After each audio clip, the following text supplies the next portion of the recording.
ধৈর্য। এই ধৈর্য কি কোনো গুণ, কোনো অনুভূতি, কোনো দৃষ্টিভঙ্গি? আমার জন্য ধৈর্য এক বাহন। আপনি হয়তো ভাবছেন এই কেমন বাহন? বাহন তো ঘোড়া হতে পারে, হাতি হতে পারে, উটও হতে পারে, কিন্তু ধৈর্যকে বাহন বানানো মানে? চলুন আপনাকে একটা কথা বোঝাই। পৃথিবীতে এমন কোনো বাহন নেই যে তার আরোহীকে আছড়ে ফেলেনি। সেটা উট হোক বা হাতি হোক বা ঘোড়া হোক, চলতে চলতে কখনো নড়বড় করেই বসে। তারপর সেই আরোহী পড়ে কারোর পায়, তারপর পড়ে তার নিজের নজরে। কিন্তু ধৈর্যরূপী বাহন কখনো কাউকে ফেলে না, কখনো না। না সেই আরোহী কারোর পায়ে পড়ে, আর না তো নিজের নজরে। কারণ ধৈর্য আপনাকে বিবেক প্রদান করে, বিবেক আপনাকে পরিকল্পনায় সাহায্য করে, আর পরিকল্পনা প্রদান করে আপনাকে শক্তি, আপনার লক্ষ্যের দিকে অগ্রসর হওয়ার। বুঝলে? ধৈর্যকে সঙ্গে রাখুন, নিজেকে আরো ধৈর্যশীল করে তুলুন। এই ধৈর্যের সাহায্যে আরোহণ করে দেখুন কিভাবে এই বাহন আপনাকে আপনার গন্তব্যে পৌঁছে দেবে। রাধা রাধা। কিছু মানুষ এরকম ভেবে থাকেন যে পরিশ্রম করার দরকারটাই বা কি? এই প্রকৃতি আমাদের সব কিছু দিয়েছে, জন্ম দিয়েছে, জীবন দিয়েছে। এই প্রকৃতিই আমাদের পালন পোষণও করে নেবে। এবার আপনি বলুন, কখনো দেখেছেন সিংহকে কারোর সেবা করতে? দেখেননি তো? কখনো আপনি দেখেছেন পাখিকে চাকরি করতে? দেখেননি তো? তাও নিশ্চয়ই তাদের পেট ভরে। চলুন, আপনার এই কথা আমি মেনে নিলাম। এবার আপনি আমার একটা কথার উত্তর দিন। আপনি কখনো দেখেছেন কোনো প্রাণী নিজে হেঁটে এসে সিংহের মুখে এসে বলছে যে আমাকে আপনি খেয়ে ফেলুন, আমাকে নিজের খাদ্য করে নিন, নিজের পেট ভরিয়ে ফেলুন? এরকম তো কখনোই হয় না। সিংহ নিজের খাবার বনেই পেয়ে যায়, কিন্তু শিকার তাকে নিজেকেই করতে হয়। যদি এটা না করে তাহলে সে অনাহারে মরে যাবে। যদি কথা বলা হয় পাখির, তাহলে বলি প্রকৃতি ওকে খাবার নিশ্চয়ই দিয়েছে, কিন্তু সেই খাবার খুঁজে নিতে হয় তাকে নিজেকেই।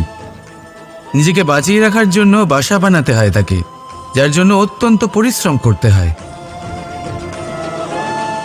এই পরিশ্রম থেকে বিমুখ হবেন না, কারণ এই পরিশ্রমই অনেক দূর পর্যন্ত আপনার ভাগ্য বানাতে পারে। জীবনের সামনে এগোনোর জন্য আপনাকে পরিশ্রম করতেই হবে। তাহলে আসুন আমার সাথে ভালোবেসে বলুন, রাধা রাধা। অধিকার, এটা না কোনো সাধারণ শব্দ, না কোনো ব্যবসা, নিজেই একটা অদ্ভুত ব্যাপার এই অধিকার। স্বয়ং ঈশ্বর মানুষকে জীবন বাঁচার অধিকার দিয়েছেন, কিন্তু যখন কোনো নারীর অধিকারের প্রশ্ন আসে, তখন সেই অধিকারের সাথে কর্তব্য জুড়ে যায়। এবার নারীর অনেক অধিকারের মধ্যে একটা অধিকার হলো নিজের স্বামী নির্বাচন করা। নির্বাচন করা কে হবে তার অর্ধাঙ্গ, এমন একজন ব্যক্তি নির্বাচন করা যিনি নিজের সাথে, নিজের স্ত্রীর সাথে, সমগ্র পরিবারের সাথে এই সমগ্র সমাজের পরিস্থিতিকে উন্নত করতে পারেন। তাহলে ভাবুন, নিজের জন্য স্বামী বেছে নেওয়া কত বড় অধিকার, আর যোগ্য স্বামী বাছা তার থেকেও বড় কর্তব্য। তাই নারীর অধিকারের সাথে যখন কর্তব্য শব্দ জুড়ে যায়, অধিকার নামক শব্দের মাহাত্ম্য আরও বেড়ে যায়। আপনিও নিজের জীবনে নিজের অধিকারের সাথে কর্তব্যকে জুড়ে দেখুন। যদি এরকম করেন, তাহলে সমস্ত স্বপ্ন পূর্ণ হবে, আর মন প্রসন্ন হয়ে বলবে, রাধা রাধা। নিয়তি। রাধা আমাকে বলে, কৃষ্ণ, যদি তুমি জানো যে নিয়তিতে কি আছে, তাহলে তাকে বদলে দাও না কেন? মহাদেব আমাকে বলেন যে শ্রীকৃষ্ণ, যদি আপনি এটা জানেন যে সাম্বের নিয়তি এটাই, তাহলে আপনি তাকে বদলানোর চেষ্টা কেন করেন? কেন? কারণ আমি একজন পিতা, আর পিতার কর্তব্য এটাই, তিনি যেন সম্ভাব্য সব চেষ্টা করেন নিজের সন্তানের মঙ্গলের জন্য। নিয়তি আমি জানি, কিন্তু এটাও আমি জানি যে কর্মের থেকে বড় আর কোনো নিয়তি হতে পারে না। অভিজ্ঞতাও রয়েছে যে কর্মের হাতে নিয়তির এই চক্র বদলে যেতে পারে। তাই জীবনে যদি আপনার কখনো এমন মনে হয় যে এটা তো অসম্ভব, তখনও চেষ্টা করা কখনোই ছাড়বেন না। কে বলতে পারে আপনারই কর্মের কোনো এক বীজ হয়তো নিয়তির চাকায় আটকে গেল আর নিয়তিকে নিজের পথ পাল্টাতে হলো, ঠিক কি না? সেই জন্য নিয়তিকে ভাগ্য মেনে নিয়ে চুপ করে বসে থাকবেন না। নিজের নিয়তি স্বয়ং নিজের কর্মের দ্বারা নির্ধারিত করুন, কারণ আপনার এই কর্মের ওপরেই আপনার অধিকার রয়েছে। আর এই অধিকারকে নিয়তি অনেক সময় সম্মানও করে। তাহলে আসুন আর আমার সাথে ভালোবেসে বলুন, রাধা রাধা। সত্য, এই সত্য আসলে কি? কেউ বলবেন যা অসত্য নয় তাই হলো সত্য, কেউ বলবেন সেটা যার ভিত্তিতে আমরা বেঁচে আছি তাই হলো সত্য। কিন্তু সত্য আসলে কি? তার থেকেও বেশি গুরুত্বপূর্ণ হলো এটা বুঝতে পারা যে সত্যের ব্যবহার কিভাবে করা উচিত। যদি আপনার কাছে সত্য থাকে বা আপনি সত্য জেনে থাকেন আর আপনি তার ব্যবহার করেন, সদ্ব্যবহার করেন সংসারের জন্য, তাহলে আপনি এই সমস্ত সংসারের অনেক ঊর্ধ্বে চলে যাবেন। কিন্তু যদি আপনি সত্য জানেন আর তার দুর্ব্যবহার করেন, তাহলে আপনি সমস্ত সংসারের পক্ষে ক্ষতিকারক হয়ে উঠতে পারেন। তাই মনে রাখবেন, সত্য যতটাই কোমল, অর্ধ সত্য হলো ততটাই কঠোর। এই অর্ধ সত্য সমস্ত সংসারের বিনাশ ঘটাতে পারে। সেই জন্য জীবনে সত্যের বিষয়ে সম্পূর্ণ সত্য জানতে শিখুন। এ হলো অত্যন্ত গুরুত্বপূর্ণ। এই সত্য তার নিজস্ব দাবি হলো আপনি সাবধানে থাকুন। তাহলে আসুন আর আমার সাথে ভালোবেসে বলুন, রাধা রাধা। জীবনে যখনই আমরা এমন কোনো পথে চলতে চাই যা মূলত কাঁটায় ভরা, ছোট পাথর থাকে যা বিঁধে যেতে পারে, তখন আমরা কি করি? আমরা পাদুকা ব্যবহার করি আর তারপরে আমরা খুব সরলভাবে সেই পথে অগ্রসর হতে পারি।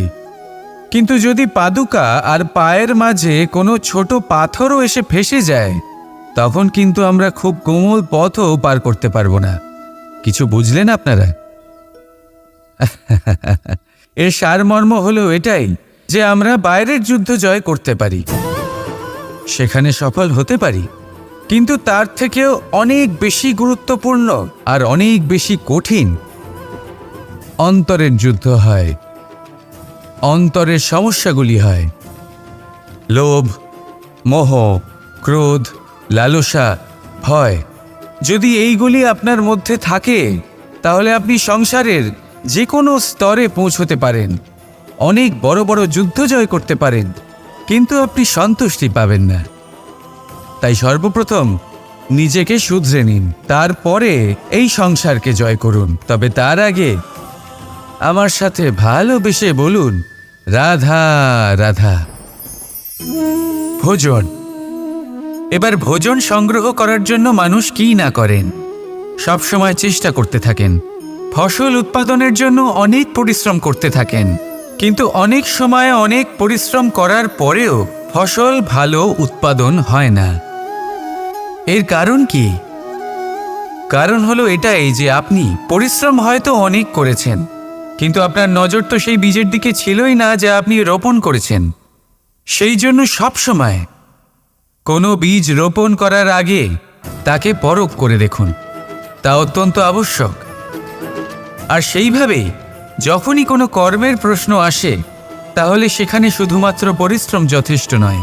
সেই কাজের প্রতি আপনার কর্তব্য কী, আপনার উদ্দেশ্য কী, সেটা জানা হলো অত্যন্ত গুরুত্বপূর্ণ।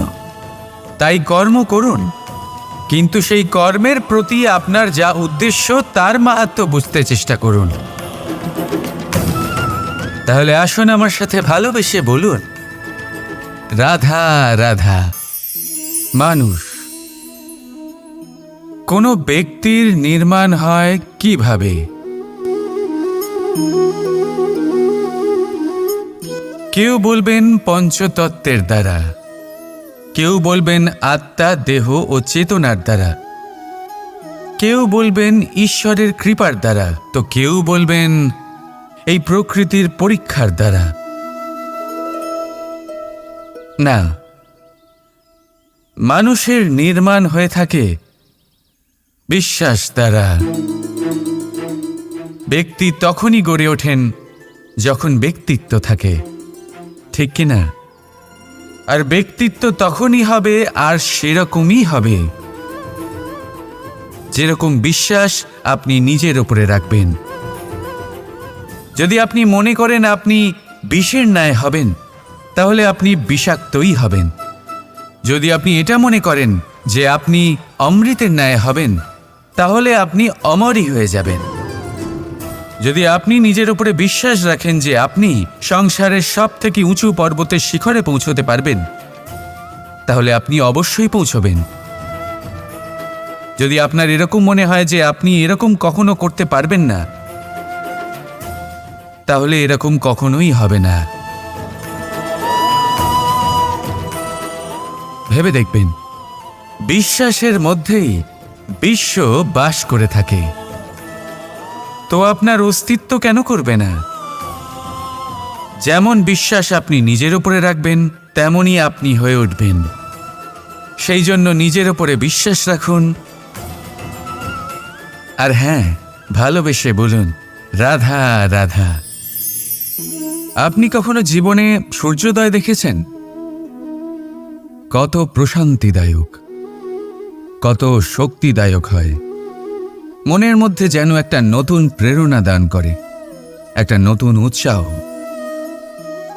কিন্তু যদি আপনি উঠতে দেরি করেন, তাহলে আপনি এই সূর্যোদয় দেখতেই পাবেন না। ঠিক এরকমই হয় আমাদের জীবনেও। সুযোগ সূর্যোদয়ের মতো। যদি আপনি আপনার জীবনে দরকারের চেয়ে বেশি অপেক্ষা করেন এই সুযোগের সদ্ব্যবহার করতে, তাহলে এই সুযোগ আপনার অপেক্ষা কখনোই করবে না, তা চলে যাবে। সেই জন্য এদের সামলে রাখুন। সঠিক সময়ে আসলে এই সুযোগের সদ্ব্যবহার করুন। নিজের কর্মকে সম্পূর্ণরূপে সার্থক করুন। এটাকে এক মুহূর্তের মতো দেখুন। যদি এরকম করেন, তাহলে জীবনও সূর্যোদয়ের মতোই হবে। এতে সন্তুষ্টি থাকবে, গৌরবও থাকবে, আর থাকবে শান্তি। রাধা রাধা। হাতের কত রকম রূপ হয়। কিছু স্নেহের সাথে আপনাকে স্পর্শ করে, তো কিছু প্রহার হিসেবে বর্ষিত হয়। কিছু বন্ধুত্বের নামে আপনার দিকে অগ্রসর হয়, তো কিছু শত্রুতার দিকে আপনাকে টেনে নিয়ে যায়। কিন্তু কখনো ভেবে দেখেছেন যে কোন হাত বেশি মূল্যবান? যখন আপনি সফল, যখন আপনি ভালো কাজ করেন, তখন কিছু হাত আপনার জন্য করতালি দেয়। আর কিছু হাত এমন হয় যা আপনার কাঁধ স্পর্শ করে যখন আপনি জীবনে সব থেকে অসফল হন, যখন আপনি ভেঙে পড়েন। তাই করতালি দেওয়া সেই হাত, আপনার প্রশংসা করা সেই হাত, তার থেকে অনেক বেশি দামি সেই হাত যা আপনাকে তখন আশ্বস্ত করে যখন আপনি এমন সময় কাটাচ্ছেন যা আমরা কেউ কাটাতে চাই না। সেটা আপনার সম্বল হয়ে ওঠে, আর এই সম্বলই আপনাকে জীবন অতিবাহিত করার শক্তি প্রদান করে। তাই একে অপরের সম্বল হয়ে থাকবেন, জীবনে সব সময় ভালো থাকবেন। রাধা রাধা। থেকে যায় শুধুমাত্র স্মৃতি, শুধুমাত্র স্মৃতি। এই সময় এটা কখনো থামে না। স্মৃতি মিষ্টি হবে না তিক্ত, এটা কার উপরে নির্ভরশীল?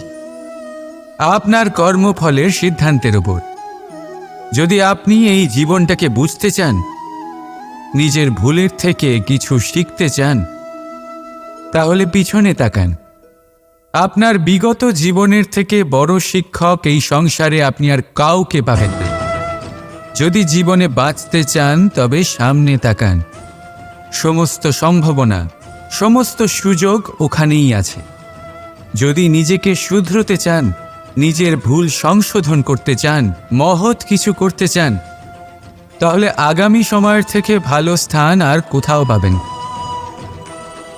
তাই মনে রাখবেন, আপনি যতই চেষ্টা করুন যাতে আপনার দ্বারা কোনো ভুল না হয়, আপনার কোনো না কোনো ভুল অবশ্যই হবে। সেরকম হলে সেই ভুলের জন্য অনুশোচনা অবশ্যই করুন, তার থেকে শিক্ষাও নিন, কিন্তু সেই ভুল সংশোধন করতে কখনো ভুলবেন না। আপনার অতীতের কোনো ভুল ভবিষ্যতের একটা সুন্দর ফুলও হতে পারে। রাধা রাধা। এই সূচটা দেখুন, কতটা গুরুত্বপূর্ণ এই সূচ। ওর কতটা ভূমিকা রয়েছে, ও কত রকম ভাবে সাহায্য করতে পারে আমাদের। এর সাহায্যে যদি আপনি চান তাহলে এক সাধারণ কাপড়কে আপনি পোশাকে পরিবর্তিত করতে পারেন। আপনি যদি চান তাহলে অনেক ফুল একসাথে নিয়ে একটা মালা বানিয়ে ফেলতে পারেন বা অলংকার বানিয়ে ফেলতে পারেন। এর সাহায্যে আপনি বাড়িও সাজাতে পারেন। এ হলো অত্যন্ত গুরুত্বপূর্ণ জিনিস। কিন্তু আপনি ভাবুন, যদি এই সূচে এই ছিদ্রই না থাকে, যদি এর সাথে এই সুতোই না জোড়া যায়, তখনও কি এটা এতটাই গুরুত্বপূর্ণ থাকবে? কখনোই না। তখন এটাকে কাউকে কষ্ট দেওয়ার কাজে লাগানো যেতে পারে। দেখুন, একটা অত্যন্ত গুরুত্বপূর্ণ কথা আপনাকে মনে রাখতেই হবে। যে কোনো বস্তু একা তার গুরুত্ব হারিয়ে ফেলে, কোনো কিছুর সাথে তার সম্মান বেড়ে যায়, তার গুরুত্বও বেড়ে যায়।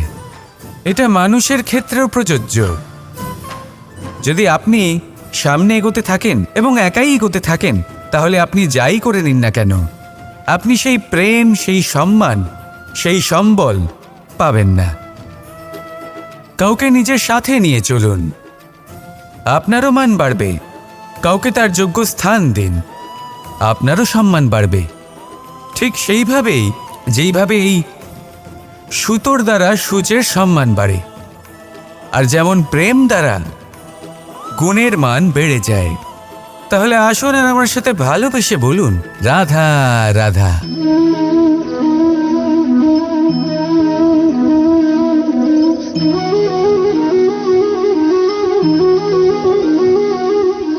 যে কোনো বস্তুকে ঠিকমতো বাঁধতে হলে কোনো বন্ধনী, কোনো দড়ির একান্ত প্রয়োজন হয়। কিন্তু এই দড়িকে বাঁধার শক্তি কে প্রদান করে থাকে?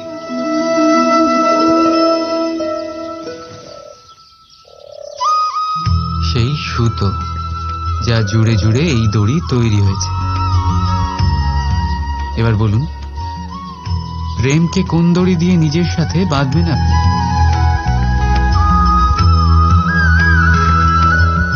প্রেমকে গাঁথা হয় বিশ্বাস দিয়ে, আর বিশ্বাসের এই দড়ি তৈরি হয় সত্যের সুতো বন্ধন দিয়ে। এবার প্রশ্ন হলো, এই যে সত্য কি, সেটা যেটা আমরা দেখেছি, নাকি সেটা যেটা আমরা ভেবেছি? না, আমাদের সত্য হলো সেটাই যেটাকে আমরা বিশ্বাস করে নিয়েছি, আর বিশ্বাস সেটাই যেটাকে আমরা সত্য বলে মেনে নিয়েছি। আসলে বাস্তবে সত্য আর বিশ্বাস দুটি একই মুদ্রার দুই পিঠ। যেখানে সত্য নেই সেখানে বিশ্বাসের ভিত নেই, আর যেখানে বিশ্বাস নেই সেখানে সত্য নিজের ভিত হারিয়ে ফেলে। তো যদি কারোর সত্য জানতে হয়, তবে তাকে বিশ্বাস করুন। প্রেমের ধরনই তৈরি হয়ে যায়, আর মন সুপ্রসন্ন হয়ে বলবে, রাধা রাধা।